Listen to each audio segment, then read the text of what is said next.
Okay, so now to get started in this, here are the tools that you will need to import to get started in this. Say from .env, import load env, then we'll have to also import os, and then we'll now say from Spitches, imports Spitches, sorry, imports Spitch it. And these are the tools that we will need. Okay, so let's see how we can do this in Spitches. So first we will need to go to we need to define our Spitches key. So I can just call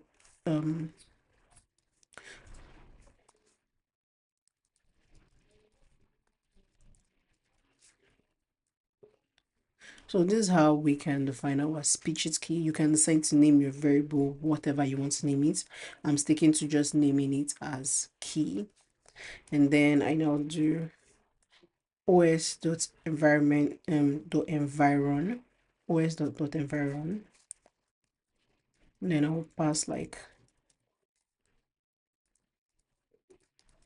Spitches API key here, and I will pass this key, and then I will do clients also Spitches, and this is how you can configure Spitches. I can just define Spitches configure. So this is how you can configure Spitches. And now that we have, I'm sorry, this is how you can configure Spitches client. And now that we have done that, we can go ahead and create our function for the audio generation. In the generate podcast audio, compared to the previous model where we only had to pass the voice, the model, and the script text. This time around, we are passing four parameters: the script text, the language, the voice, and the FMC. Now, of course, Speeches supports other languages like Yoruba, Igbo, and Hausa. And I'm not too sure about Pidgin, but I think they also supports that as well. And the voice that we will be using is Favor, and then the format will be an MP3.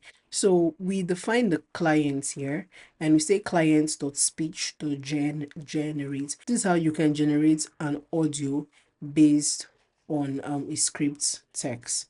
But after this, the next thing that I want to do is to return the response, because we will be displaying the response on our Streamlit UI. To return the audio for us to use and display that on our Streamlit UI, we want to check if the response is a file like objects. We need to do this, which would read the response and get the audio. But if it's a content object, we need to check if it has an attribute content, and then we get to get the audio. But if it's not, we can just say audio equals to response. Like if Speeches is just returning only the audio, we can just say audio equals to response. So this should ensure that we get the audio regardless of if it's a file like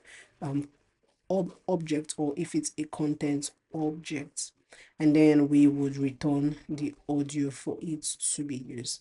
Something else that I forgot to define here was to call this load.env here.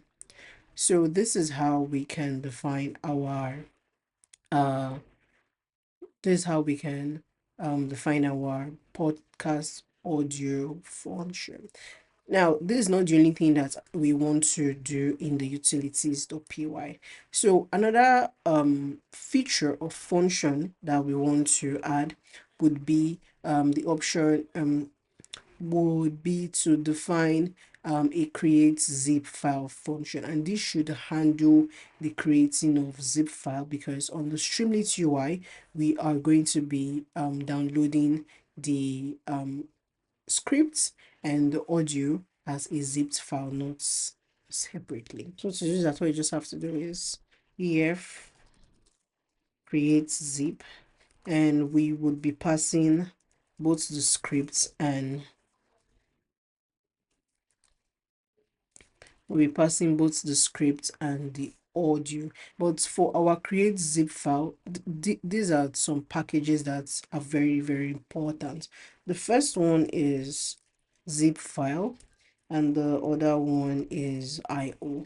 Now these two classes would help us in creating our zip file. So let's go ahead and create it. And now we have created our create zip function, or create zip file function. And what this does is that it uses the IO to create a byte IO, and then it opens this zip buffer and adds the script as a podcast script.txt, and add the audio as podcast audio mp3, and it creates a zipped file. Like it adds the two of them and compresses that file and zips it, and then it returns the zip file. So this is what would be returned, or this is how we would be able to manage creating zip file on Streamlit UI. So now that we have created our agents, we've created all the needed functions, let us now go ahead and create our Streamlit UI.